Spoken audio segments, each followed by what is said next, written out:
In many instances, fatherhood is well planned. You meet somebody, you fall in love, you get married, and you have kids. Sometimes it doesn't exactly work out that way. Today's guest has that story, and the way he responded to that scenario is one of the coolest stories I've heard so far in these conversations. Clayton Bowen is right in the thick of it. He's got 3 kids, ages 5 and under, and one of the most important things that he wants his kids to take with them is to make sure they know how much he loves them and that they can feel that love for the rest of his life. Clayton's got a great story, and I think there's a lot we can learn from it. Here's Clayton. Clayton, welcome to the Dadical podcast. Really excited to talk to Clayton today because the first 2 people that I've talked to on these episodes have been empty nesters. These are people who are at the very end of their fatherhood experience. I shouldn't say the very end. They got plenty of life left to live. But at the same time, their kids are grown and you're in a completely different situation. So why don't you introduce us to your family, give us some background, and we'll go from there. Awesome, Seth. Man, super excited to chat with you. Yeah, you hit the nail on the head. We are completely opposite ends of that. We have, me and my wife, we have 3 kids. We have our daughter, our oldest is 5 years old. Our middle, we have another daughter who is 3. And as of July 29th, our youngest, our son, is 2. So we are at home with a 5-year-old, a 3-year-old, a 2-year-old, and a golden retriever. So yeah, it's fun. That's our little zoo. But we're here outside of Houston, Texas, in the Richmond-Rosenberg area. I have been here for almost 2 years now, and we're loving life here in Texas and the heat and all of our fun activities here at the house. Nice. So let's start from the beginning, Clayton. I mean, you're a new parent, but Tell me about your parents. Tell me about your dad. Yeah, of course. I'd love to. Still very close with my parents. Both of my parents are still together. I grew up about 45 minutes southwest of here in a small Texas town called Eagle Lake. My parents still live there. That's where we grew up. My dad was a big part of my life growing up. A little bit about him. So he, very local, grew up there. Him and my mom married out of high school and have stayed in Eagle Lake basically the whole time. Goose hunting and duck hunting and bird hunting, it's a big thing in Eagle Lake. And so my dad worked at the one hunting goods store and sporting goods store in town for forever. He's recently retired, as he likes to say, but not really retired. But he's been there forever, so he's very well known. Everyone who came through Eagle Lake either stopped there at Dairy Queen. It was probably the only 2 stops that anybody makes, which they have a Buc-ee's now. So that's stop number 3. But growing up, I was a big part of being there with him and seeing him as a big part of the community and people knowing him, and, couldn't go anywhere without someone saying hi to my dad who had met him before. So yeah, my dad was super involved in our childhood, coached our little league team, was on the school board, super present in there. And it's been a cool transition to see him step into a role of grandfather now, and be involved with our kids too. So yeah, he was a huge influence on me growing up. So you said well-known in the community. What was his reputation? He was another guy with the mustache who worked there. So yeah, he everyone joked it was a guy with shorts on and a mustache. Everyone knew Wayne. Sorry, name. I have to ask, is your dad Tom Selleck? No, okay. No. Tom Selleck, I think, has got a lot more hair on the top of his head than my dad. So yeah, maybe the same amount of Hawaiian shirts. I don't know, but there you go. But yeah, everyone who came into town stopped at Johnny's, was the name of the sporting goods store, knew my dad. Super friendly, super nice. His reputation is the guy who would always talk to you, who would always strike up a conversation, and really friendly. I mean, you couldn't go anywhere without someone who had met my dad before. Or we'd be somewhere, and the running joke was, Dad's going to see somebody he knows. We'd be at the airport on our way to Mexico for vacation, or in a random gas station on the way to a long road trip to Santa Fe, New Mexico, and he sees somebody he knows. It's just constant. So yeah, that was his reputation, the nice guy that everybody knew. That reminds me of my dad a little bit, because we would go on road trips and things like that. Like we went to the Grand Canyon and he'd go into the gas station, and the joke would always be, he comes out and we're like, all right, where are they from? How many kids do they have? Because he would strike up a conversation with everybody and he made friends wherever he goes. So yeah, I love it. There's never a quick trip to like the grocery store or the gas station or nothing like that. Nope. Okay. So your dad had a pretty good reputation in the community. Mm-hmm. he was very involved in your life, a coach, things like that. Tell me about what you learned from your dad. Well, I learned, you know, a few different things from him. One, just kind of off the bat that I saw even before I got into fatherhood was just, kindness goes a long way. Something we just kind of talked about. Like kindness goes a long way. It sticks with people. It's people will remember the people who are kind to them. I'm going to pause you. How Yeah. did he teach you that? Because I'm sure it wasn't just him telling you that. How did he teach you that? Yeah, really. Yeah, it wasn't a lot of that. It wasn't a sit down and him saying, hey, Clayton, you got to be kind to people. Yeah, it was just by example and just being around him and seeing his interactions. I started helping out at the store when I was like 12 or 13, and you already kind of knew that people like your dad. You go to, like I said, you go to a little league game and people are coming by and saying hi and shaking hands and laughing with them. But when you see him in his day to day, and it's not one of those situations where like I'm going to sit down and tell you need to be kind. You just see that through his interactions with people and how he makes a point when somebody would come in the store to say, hey, hi, how you doing?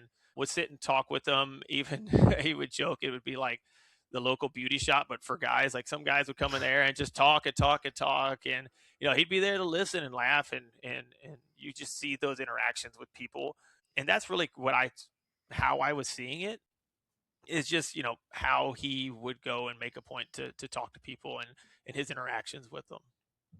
Cool. Okay.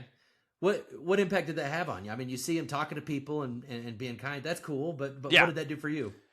I mean, it made me want to do that too. I mean, it really did. It was nice to know that where you went, people would be happy to see your mom and dad. It wouldn't be like, oh man, we got an issue with them, we'll walk the other way or so. I never experienced that growing up. I always thought like, hey, people are going to remember you being kind to them and are going to want to be around you. It was a big part. Like before I switched careers and went into sales, I was in education for 9 years, and it was in that same hometown. And it was a lot of that. It was like, well, I want to give back. I saw my parents being kind and nice to people. I think this is a great opportunity for me to do that and give back. And so it really kind of shaped a lot of the decisions I made as for careers and, growing up. So you said your parents are still together. How long have they been married? Oh man, don't make me give you the exact number. How old am I? I'm 37. So yeah, 30. Gosh, are they Long enough. long enough? Yeah, don't get me lying, man. Well, Long enough. well, fair enough. I won't make you do math, but I guess the reason I asked that question is I'm curious what you learned from your dad about being in a relationship and how you interact with your wife and things like that. I learned a ton. Both me and my wife are fortunate. Both of our parents are still together, and so that's just kind of the I don't the expectation is that your partner is your partner, and when you're in the dating world, when you're going out there and meeting and doing things, you want to look for somebody who's going to be that long-term partner. So that was a huge part of what the kind of the expectation that I had going into relationships, and also the with my parents, I just saw them kind of on the same level of like their kindness to each other. Like they're there for each other, they complement each other well. We didn't see a lot of friction at the home, and so that was kind of what I was hoping for and what I wanted to going into relationships and going into marriage, is having that partner that complement each other well and just have fun together too. My parents still have fun together. So with that in mind, then how did that influence you? You mentioned that that's what you wanted in a Mhm. partner. Tell me more about how that influenced you with your wife now. Yeah. So, it's kind of interesting how me and my wife got together. I always had that feeling and that want of, I want to have marriage. I want to have kids. Like that's just always something that I've felt internally. Like I want Why? that. And it's just something like I saw, my parents together. I saw the love with them. I just kind of felt that, and I was like, my personality and who I am, I said, man, I would love to have kids one day. Like that just has always kind of felt like an internal thing with me that has always been there, that I've wanted that. And I kind of was at the point almost that's before meeting my wife where, I was like, hey, if it hadn't happened, if some failed relationships, some things had happened, and I was almost to that point of conceding that, hey, maybe that's not going to be me. Maybe Hmm. I'm not going to be the husband. Maybe I'm not going to be the dad. I'll be the cool, fun uncle or because I had a lot of friends who had kids at the time. Like I'll be that guy. Like I'll come over and hang out and we'll have fun. And then just met my wife. We met we met online. I joked that she must have had her radius because she's from the Houston area, so she must have had her radius set really wide that day. I don't know how we she swiped and connected, but we did, and it was kind of a little bit of that moment like I don't think that's going to be my fate anymore. I think I have somebody here that this is going to be my person and my partner, and this is who we want to have our whole lives together is with me and her, and we want to take that journey. So How long did that take to recognize that? that it didn't take very long. It didn't take very long to recognize that. Probably leads a little bit into the next of like, so when did these journeys start to begin? And that's kind of crazy as well. Okay, tell us about it. So we started dating in 2019, and I don't know, Seth, if you remember what was happening into 2019 and 2020, but there was this little thing called COVID that hit. So we'd been dating a bit, and COVID hit, and we were both teachers at the time. We joked that was the longest spring break ever. We seriously we went on a trip to Galveston. We were on spring break, and I can remember us both getting messages from our respective school that we were working at, like, "Oh, we're not going back on Monday." And then now, is it your turn? Okay, nope, not going back on Monday. And we joked that at about that time, Ashley, my wife, she moved in. I had a home in Eagle Lake just by myself. I had a house there, and she moved in and just never left. She's been there the entire time. I can't get rid of her. Okay, yeah, No, so let's dig into that a little deeper. So yeah. she moved in. Was that a product of COVID hitting? Kind of like, well, tell me about that. I don't want to say the story for you. Yeah. Well, it was that. I mean, we've been having so much fun. We were dating. We connected really quickly. There was a lot of love there early on, and she was living at home at the time, and she was like, I mean, we're both teachers. We're gonna have to do like online teaching and stuff like this. Like, I mean, let's just I'll come and stay, and I mean it just meshed so well. Like it's crazy. We always joke that like you would think something like COVID, when you're forced into a place together, like you're gonna butt heads, and we never did. Seth, it was wild, man. We got along. We had so much fun, and man, we really like did so much for our relationship because I mean, we knew that like, okay, we're great together. We are partners. Like this is it. Whether we were expecting to or not early on, this is it. Now we're there for each other. So COVID hits. You guys move Mhm. in together. When was that? So that was, gosh, I don't know when it was after that spring break. We moved in. Not too long after that, I don't know if anyone has done math from the beginning, but when I said I had a 5-year-old, you could probably imagine. So if we start dating in 2019, I have a 5-year-old. Not long after that, we found out that we were pregnant with Eloise. So yeah, all of that happened in a pretty short amount of time. Okay, let's slow down then because I want to dig in there. You're not together very long, hmm and all of a sudden you find out we're going to be parents. What was that conversation like? Me and Ashley, we relive it a lot. She still, to this day, she can't believe kind of the initial reaction. I can remember walking into the bedroom, and she comes out with the pregnancy test and said, hey, we're pregnant. And my first initial reaction, Seth, and it's hard to even explain, but I just said, okay, just calm, cool. Oh, I still can't believe how calm and cool and collected it was. It was just okay. That was the first reaction. That's amazing, by the way. But when she comes to you and says that, I get the fact that, hey, I got to be strong. I got to Yeah. show confidence, reassure her. But what's going through your mind? Well, it's weird because I don't want to present that I am Mr. Calm, Cool, Collected, and have it all together because I do not at all. But I just think in that moment, there's a couple things you think about. You think about, okay, I'm gonna be a dad, obviously, and then you think about, obviously we're not married at the time, but I think, okay, and this is gonna be, we're this is my partner in this journey. We are going to be parents. She's going to be the mom. I'm going to be the dad. We're going to be doing this together.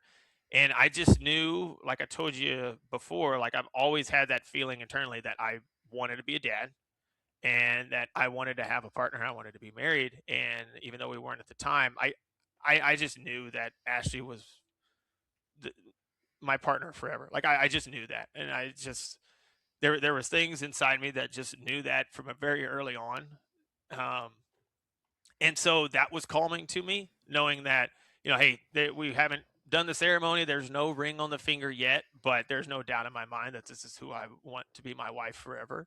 And I also knew deep down that I wanted to be a dad. And so in that moment, those are two things that were coming true. And it was calming, man. It was wild. How old were you at the time? Oh, I was 30, what, 32? 31, 32. 32? Yeah.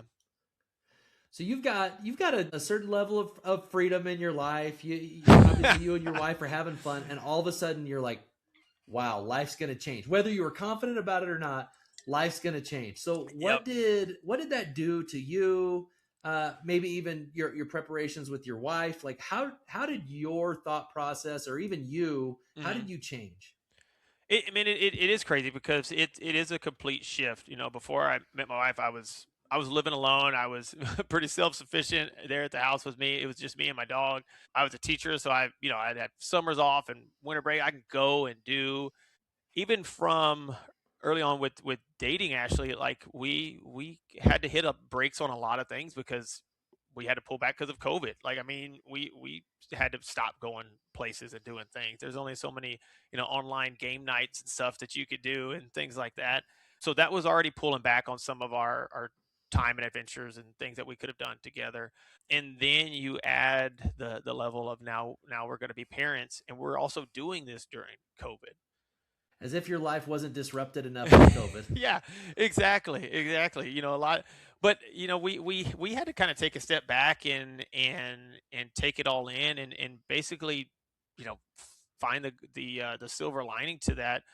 People were stopping their lives, Seth, and we were starting ours. Like, Mhm. it wasn't the conventional way to do it, but I mean, it's how we did it, and we were starting our lives, and we found the positives there. I mean, even even like when, because we couldn't have visitors in the hospital, and it was our first experience having a kid, so you go into that thinking, oh my gosh, we wish we had our parents there, we wish we had friends there to come by and do this and that. But very early on, my wife was like, man, I'm glad nobody could come in here. Like, let Why? me just because there was enough nurses. She's, I just want to sleep, I'm tired, like I don't want to be social right now.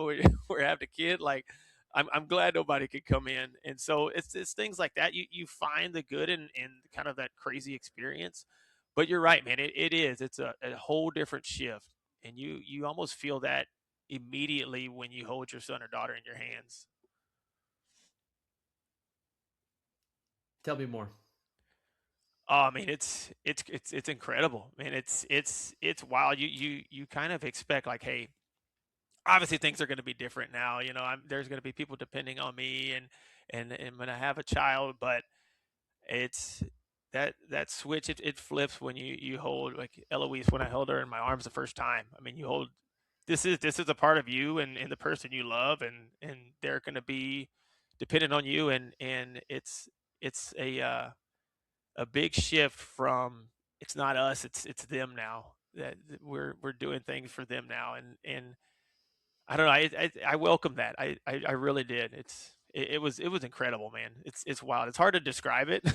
Someone Yeah. hadn't felt it, but to any new dads or stuff that may be watching, it's or listening, it's incredible, guys. I think it's an interesting paradox in the sense that life was really easy for you before It you had a was. kid. And I don't want to make any assumptions. I'm sure you had plenty of challenges, but at the same time, you've got a home, Yeah. you're having fun with your then girlfriend, not a lot of crazy things happening, and then all of a sudden, oh my goodness, we're going to be parents, Hmm. and no doubt, like there's no way around it, life's going to get harder. Oh yeah. And yet it's just something that you don't feel or don't understand until you become a parent, that life is also just about to become so much better. Oh, 1000%. It is the hardest thing that you're ever going to do. I don't care what your job is, it is the hardest thing, but it is also the best thing that you ever do. It's incredible, man. So you find out this news, Mm. and obviously you were pretty confident about it. Did you call your dad? Oh yeah, we had everybody over for dinner. We did, a dinner with my parents, a dinner with my wife's parents. So, yeah, we call in as a unwed couple that is Mm-hmm. having a kid. You always have this nervousness of when I tell somebody what's the reaction going to be. But man, everybody was so excited. So it was, it was some really cool conversations and really special conversations that we had after that, because there wasn't any, oh, but you guys aren't, you hadn't been together that long. It wasn't any of that. It was full support. And I mean that meant so much to me and Ashley. It's interesting that you say that, because this is what's on my mind right now. I've got a 19-year-old Uh, who lives at home and is an adult, but it's hard as a dad sometimes not to be critical. In fact, we've gotten into it a little bit recently, because I'll see him doing the way he could probably be spending his time more productively and stuff like that. You see that, and yeah. as a dad, you're like, come on, man, like you've got all this to do. You've got opportunities right out there waiting for you. And I'm sure that your dad finds out that you're going to be a dad, and yet you guys aren't married. Like, I'm sure he had some of that too. So tell me more about the conversation that he had with you. Well, what's funny with him is he used to joke all this, for a long time, and granted, like I had a lot of friends who had already had kids. I mean, we were, I was in my 30s when we had Eloise, and so it's a little bit later. And my dad joked for a long time that, man, I'm ready to be a grandpa, but I don't want my kids to have kids yet. It's just because I don't know if he just felt that need to hang on to being the dad for us, but also just wanted to have the fun of being a grandpa. And so when all this is happening, I really think that what he knew about how much I loved Ashley, and the things I had already told him up to that point, and how happy he saw me together. I think, and I truthfully think any of that hesitation of not being married yet, I really don't know how much that actually came up. Like I said, I probably before, he may have thought about it, but knowing who I was with and who I was going to be going through that journey through, and with who's going to be my partner, I really think that he was truly excited and didn't have those feelings. Yeah, him and Ashley are super good friends. Like they all got together very early on. They were, yeah, they enjoy each other. Like my dad adores my wife, and yeah, and I think he saw that, how the happiness that I had, and I think he was just ready to jump into grandpa mode. So what did that support mean to you? Oh, it was incredible, and it's like I said, I overthink a lot of things, and that was definitely something in my mind. Like, if I bring this up to my parents, I would hope for their support, but I can also understand if they have reservations because of where we were at in our lives and what was going on and all of these different things. But to not feel any of that after that conversation, I mean, it was so reassuring, and I think what it did too is it kind of reassured how people saw us too.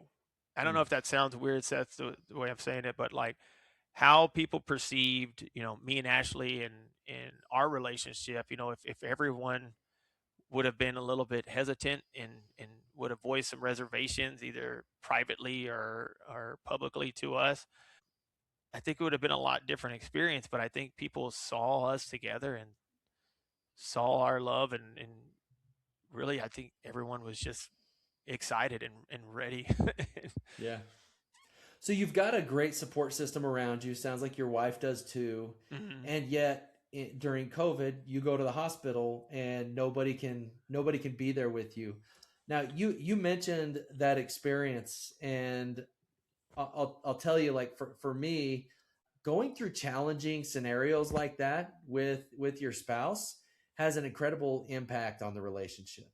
Yeah. And my wife in 2019 was diagnosed with breast cancer, and we went through some hard years after that, going through multiple surgeries, chemotherapy, all sorts of things. And there's something about going through these challenges together Mhm. that sure, some people struggle with that. Like I get that some people have challenges in their relationships in that regard, but if you really lean into each other and take care of each other and just put the others well-being and the others care and everything like that above your own interests, there's a bond that's created in that relationship that's unbelievable. And so it sounds like, I imagine, and I'm probably leading the witness here a little bit, but I'd love to understand the impact that going through that with your wife so early on, Mhm. just you two in the hospital, no visitors, having to kind of figure that out on your own. What was that like? Oh man, it's a lot. And first, it's said thank you incredibly for sharing it. You're exactly right. When you go through those massive things as a couple, I mean, it's so impactful. And again, thank you for sharing about that. That's huge. I'm glad you guys were got through that together. I mean, that's incredible, man. But yeah, you're exactly right. I mean, our whole relationship, we for me and Ashley, it's just been kind of the next thing, the big up and down shifts. Like we've had so many big up and downs like that. You talk about the birth of our first child during COVID, no visitors, so you experience that. I mean, I was allowed to go to one doctor visit during that up until Wow. we're actually having her on on the day of. I went to one ultrasound when she was still just like a smudge on the screen. Every other ultrasound saw through like a FaceTime video in the parking lot. So you miss out on that. You miss out on people being there. I will say the flip side of that. I told you, we have 3 kids. I miss some of those initial experiences, but I got to experience those again with our the birth of our second daughter, and then with our son. So I don't like to think of, I missed out on a lot of things. I just experienced them at different times.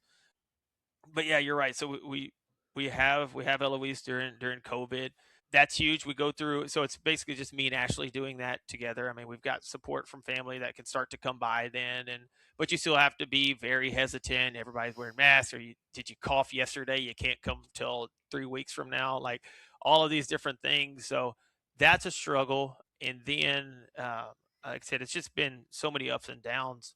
I could share with you a few more of some of those extremes that me and Ashley have dealt together.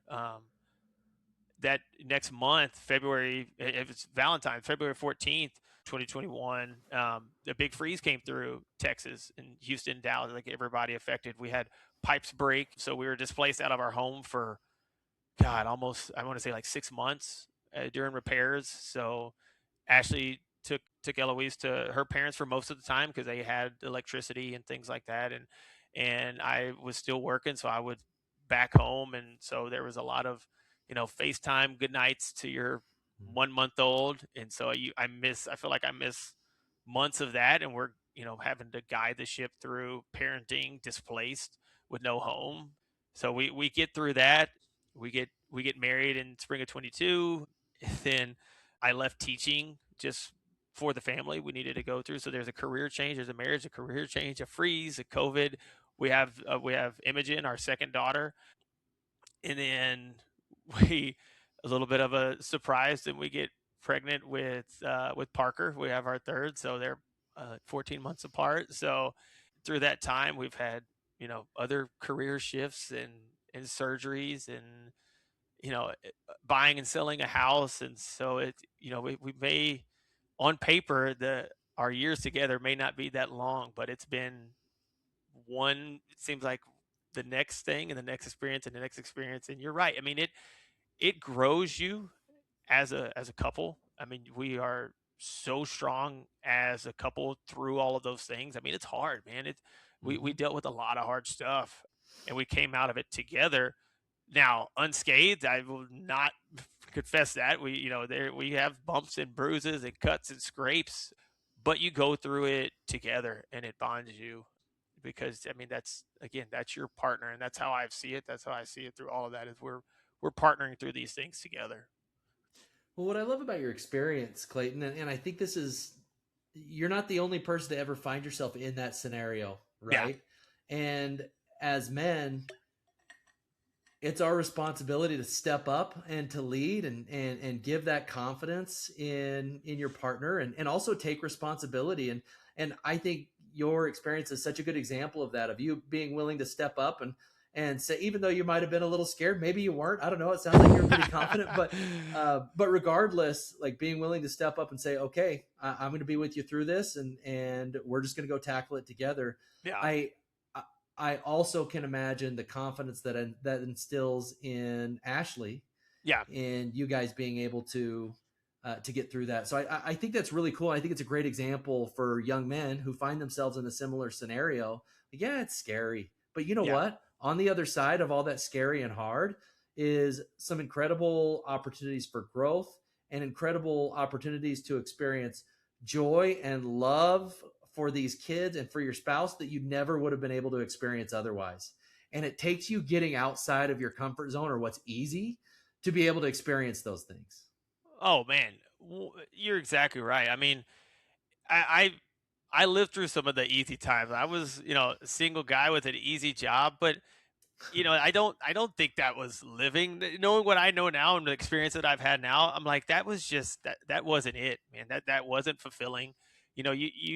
We go through all these experiences, and I think that's what life's about, man. Like the ups and downs and what's happening in between those, and the moments that come out of all of that. I mean, that's what's I mean, that's what makes it worthwhile.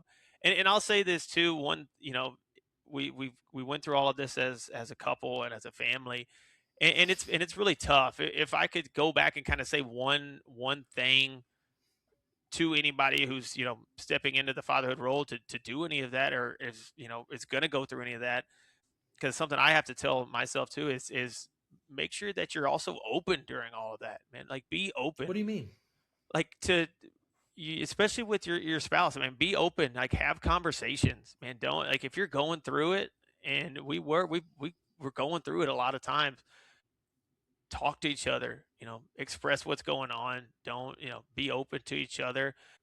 And I mean, even outside of your marriage, I mean, if you've got, a father figure in your life or friends there, man, talk about it. They may be going through some stuff too, and you guys can, share that together. But I think that's a big part of it, and that's what's helped, and something that we have to, me and my wife, still work on getting back to, is be open during all of these things. I think that's so key. I think communication is obviously such a critical component of a successful marriage relationship. Hmm. And the cool thing about that is if you can model that for your kids, it also shows them and teaches them the importance of that as well. And if your Yeah, kids see you communicating and being open and sharing, fears, or even why you're confident, and working through problems and conflict resolution and things like that, like as they see you work through that, that enables them to be able to do that in their relationships as well. yeah, yeah. I think you're right, and it's, we're dealing with some things right now with our 5-year-old, and kind of the running thing is, hey, she gets upset about something, or overly happy or overly excited or overly upset, and it's just like, hey, I've got big feelings, and it's like, it's okay to have the big feelings. Like, let's talk through the big feelings. Why do you feel these big feelings? Like, what is the big feelings making you do? Like, and so yeah, you want them to feel like they could be open and express that, and the best way to do that is example it yourself, and where they can see you doing that as well. So let's transition then, because I think that's a good point for us to talk about what fatherhood looks like for you now. Mm-hmm. It's it's crazy here, man. It's awesome. it's it's nonstop. It's funny. You made a post recently, like showing exemplifying the good dad and the intentional dad. And the good dad is like, hey, we're just getting through it. I'm like, Seth, man, I'm gonna have to push back on you a little bit right here. Told you we got a 5-year-old, 3-year-old, and 2-year-old. There's some days that we're just getting through it, man. But man, it's amazing. I mean, it's crazy. It's chaotic.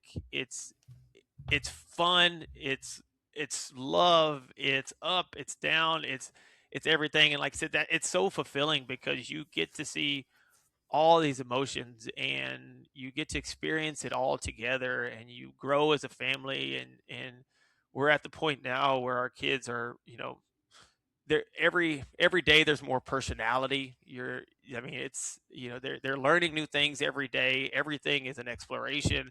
Everything is, we have to understand this and we have to understand that, and I'm trying to do this, I'm learning this, and it's incredible, man. You get to kind of see things through the way that your kids see them in their eyes and the wonderment of it, and it makes you appreciate a lot of things around you. Yeah. You know, it's interesting about you mentioned the post that I made, and you know what? I totally appreciate where you're coming from. Where, yeah, 5, 3, and 2. Of course, you're in survival mode, and I don't think there's such thing as a dad that's always intentional all the time and things like that.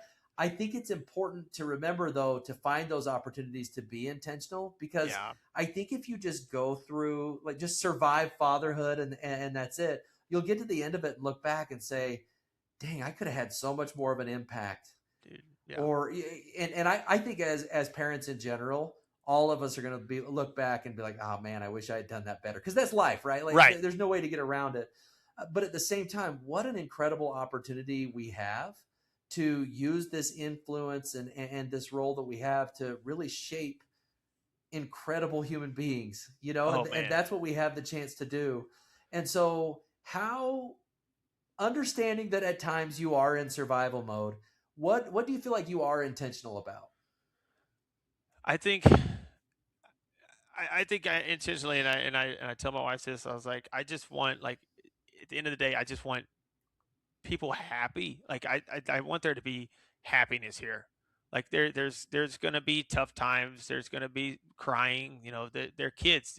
They're gonna struggle. But I want them to come to the house and be happy and have fun and learn and do all these things and explore. I don't want to. I don't want to take away from that just to be like, oh, hey, we're supposed to be having dinner at 5:30 and now it's 6:30. You guys are still playing in the dirt outside. Like, I don't. I want them to be in a place where they can have fun and have enjoyment and explore, um, because it's incredible to see them do that. And Mm-hmm. and I also want them just just to feel like all the love here, the love between me and my wife, the love between me and the kids, the love between the brothers and the sister, then the sister and the brother. Like, I want everyone to just feel that. And yeah, I mean, it's like I said, it's every day is wild and different. But if we can, lay our head down at night and feel that, before somebody wakes up at 2 a.m. and then you have to refill it again and then you go back Yep. to it. But no, that's what I hope for here, man. So how do you balance that? You're a teacher, right? Mm-hmm. At least your background was in teaching, Mm-hmm. and you have to balance. Yes, I want them to be happy. I want them to have enjoyment and all that good stuff. But at the same time, you got to teach, Yeah. and sometimes no is an important teacher, right? Yeah. Or even rocking the boat, and they have to do things they don't want to do sometimes, and we're gonna go places even when you're still playing in the dirt, but we got to go do Well, we something got to go else, do and something. Yeah. exactly, and you've got to kind of be the bad guy at times. So how do you balance that when you want them? Yes, I want them to feel joy and Right. have fun and all that stuff, but I also do need to teach them. Yeah. And man, that's that's a really good question because I don't think anybody has that answered when they start. Man, it's Yeah. yeah, that's something that is learned. I mean, you can it's easy to, as a dad or as like my father to be like, these are all the good things. This is how we do the fun stuff. This is what we did for that. It was so much fun, but no one really gives you the playbook on, well, when it's time to have to say no, or there needs to be some disciplining or something. Like, no one gives you that playbook, and so I mean, that's something that we're still, still figuring out, because we're on kind of a rotation. Again, a 5, a 3-year, and a 2-year-old. They go through these different cycles. One week I may be the coolest person in the world. The next week, mom's the coolest person in the world, and I won't tell you the kind of person I am at that week. It's like, Yeah. yeah, it's these constant cycles. So I think for me, and this is something I did a lot as a teacher too, is just patience. It's huge. Having patience, understanding that you're going to have to say no, but that no may not register the first time, the second time, the third Mm-hmm. time.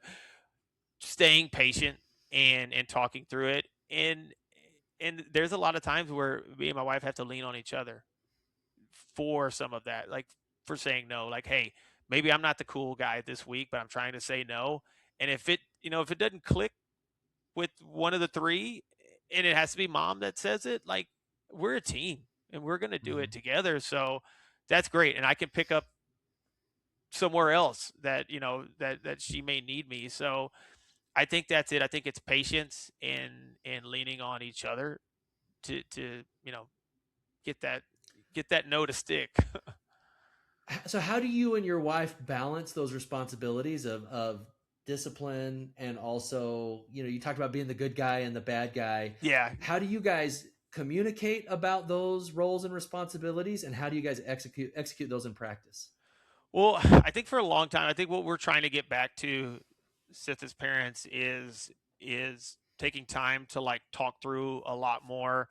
Not so much in the moment, because, like I say, we've got small kids. We've been going through a lot. There's been a lot of times that we have to be really reactionary to things going on. You could be having a little mini meltdown by one of the three, and you're not going to run and, what chapter was that in that book, I need to stop and read that. Like, it's Yeah. we kind of understand each other's personalities and kind of are just, will lean on that. But I think what we're getting to now is taking more time to talk through, like, hey, what worked, what do you think we should do different? I notice Eloise was doing this, and this is how I kind of feel that we need to do. And okay, but Imogen was doing this, so we need to, talk through how she was doing that. So as they're getting older, we're having to kind of sit down and talk through the situations a lot more. And okay, well, we did this that time. This was how the result that we got. Is this a result that we wanted, or is there a way that we can change this? Or so it's a lot of that. It's a lot of us knowing each other's strengths and weaknesses, and then also, as they're getting older, as they're developing these different feelings and emotions and going through these different things, taking time to talk about how we can handle things together. Another great example of why communication is so important, Oh both man, in, sure, in a marriage, but also between father and mother, yeah. to figure out, all right, how you've got to be strategic, right? You've got to talk about how we're going to put these things in practice. What do we want to teach our kids, and how do we want to teach them, and who do we want to be as parents, and how are we going to go about all of these things? Because it can be really challenging to be on the same page. And if your kids know that you're not on the same page, they will take advantage of that like crazy. Oh, they see it the minute it had this not the minute, the second, the millisecond it happened. They're like, oh, they're off. We're in. This is our in. Yeah, exactly. Exactly. So what do you want to teach your kids? I do want them to understand kindness. Like, I want them to understand that, kindness does go a long way with Why? people. Well, I think it's something that we all need. I think the world needs it. Not to get on a big, huge soapbox, but I I think kindness goes a long way. I think when they're in the world, when they're experiencing things, and maybe we're not there, as they grow up and they're going kind of on their own routes and their own ways.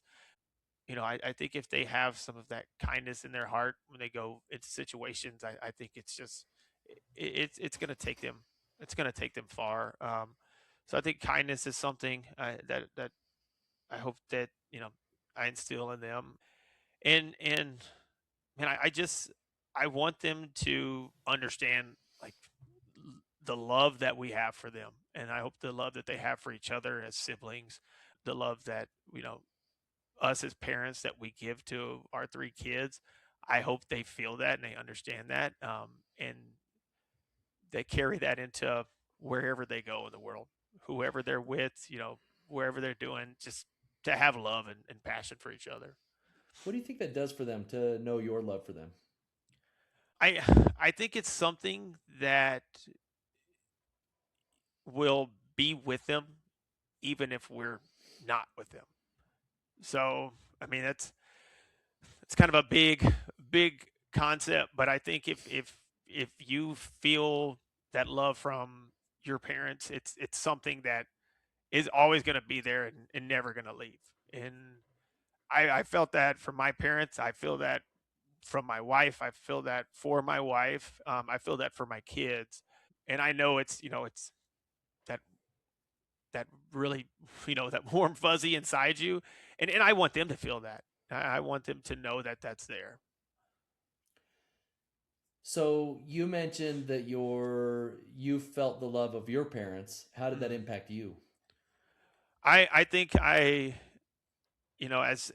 I grew up and I started off on this journey into adulthood and fatherhood and as a husband, I think that's something, knowing that that love was there is something that I can now, like, I have I still lean on my parents. Like, I still will call them and talk to them with my mom and my dad when something comes up.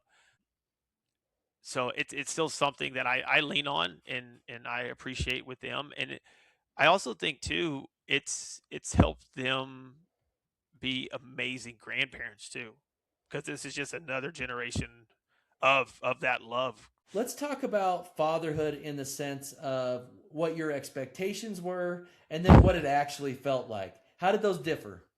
I will say expectation was, I mean, I knew it was going to be great.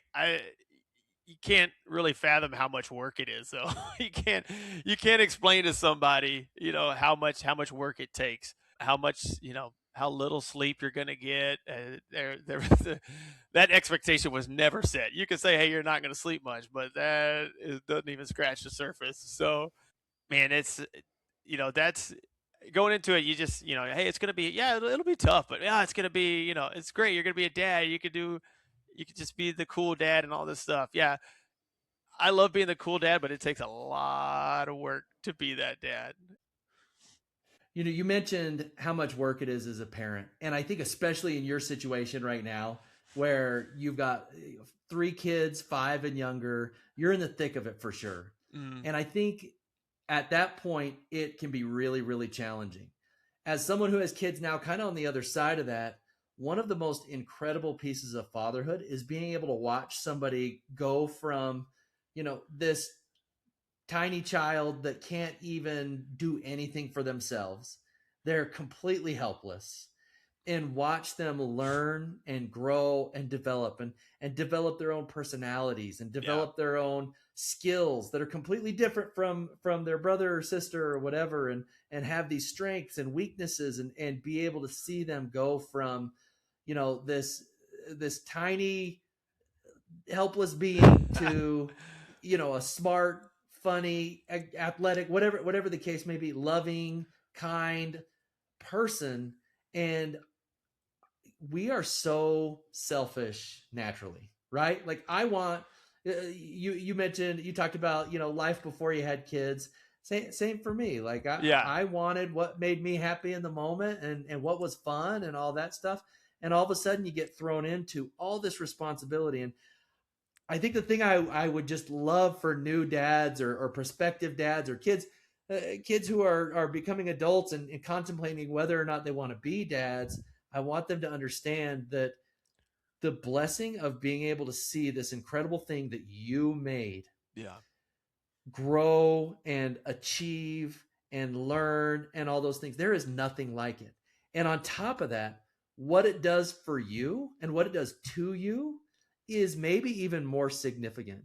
And I would be nowhere near, and I'm not perfect by any means, but I would be nowhere near who I am today without that opportunity to learn to live with a spouse, learn to live with Mm-hmm. my wife. And it requires an incredible amount of unselfishness and communication and things like that to be able to figure that out.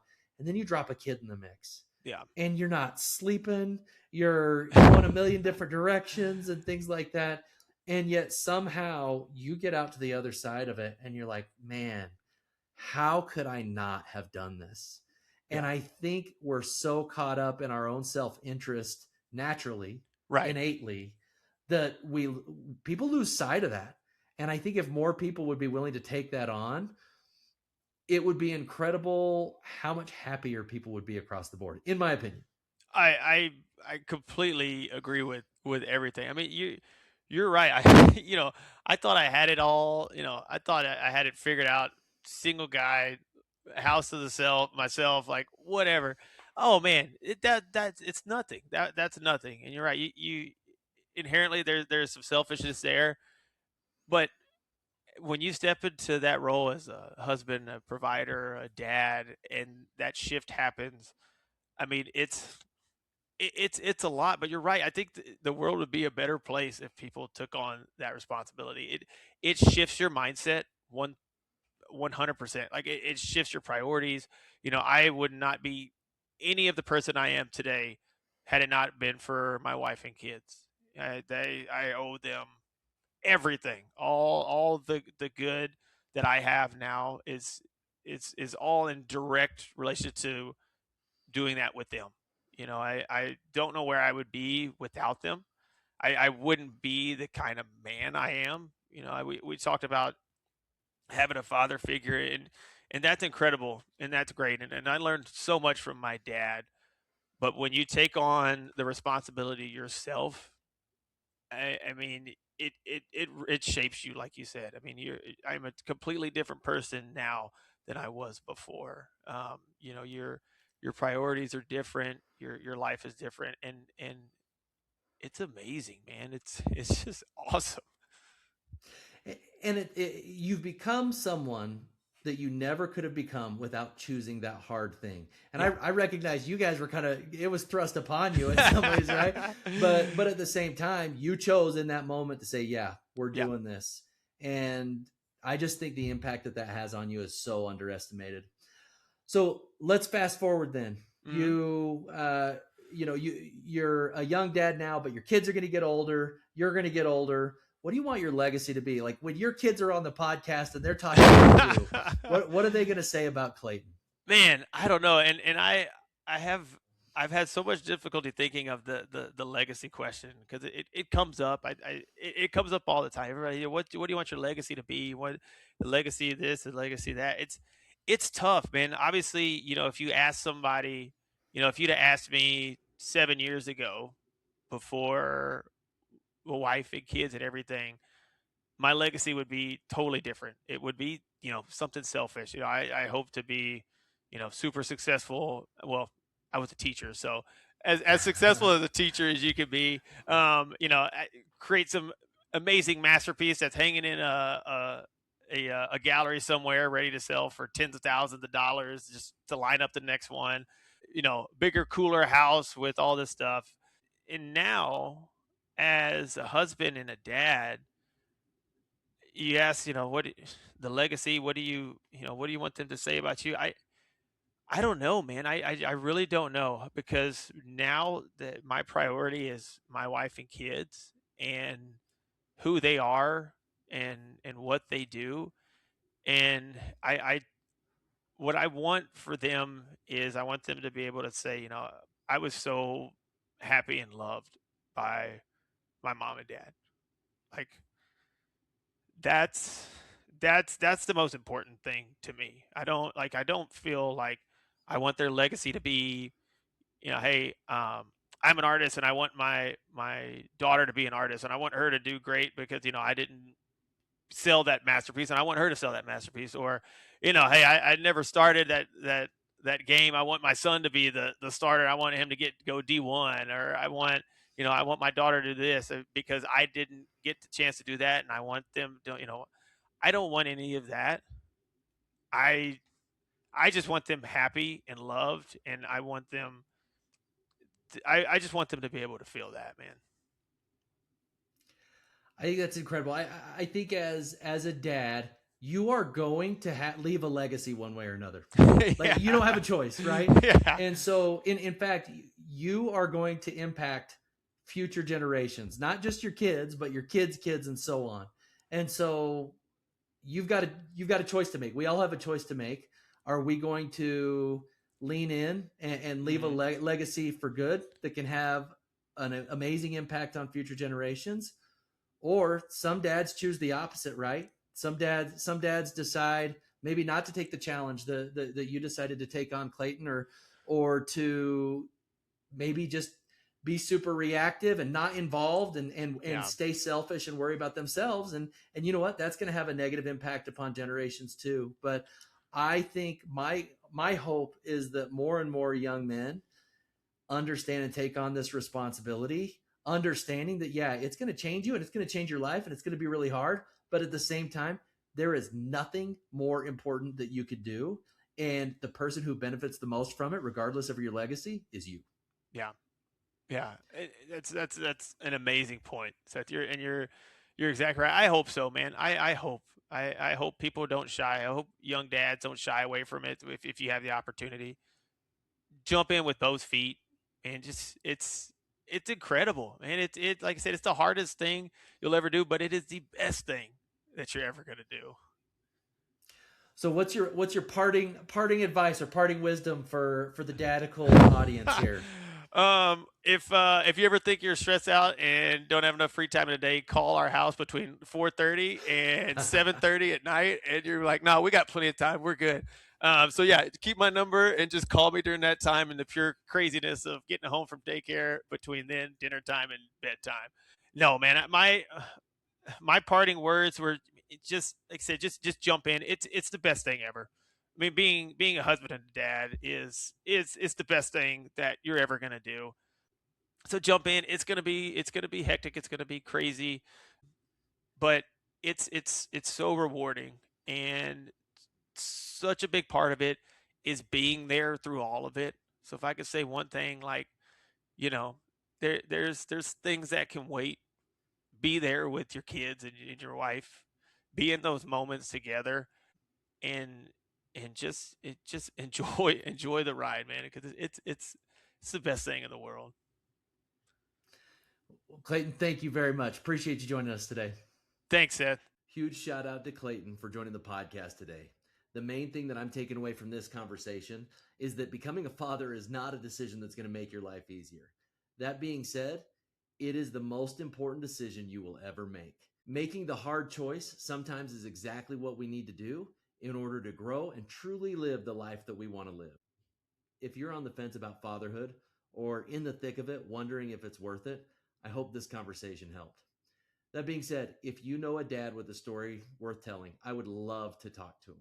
Please help me get in contact with them. You can reach out at dadicalpodcast.com, submit a contact form, and I'd love to chat with them. New episodes will be dropping every Wednesday, so stay tuned. And as always, don't sleepwalk through fatherhood. Be dadical.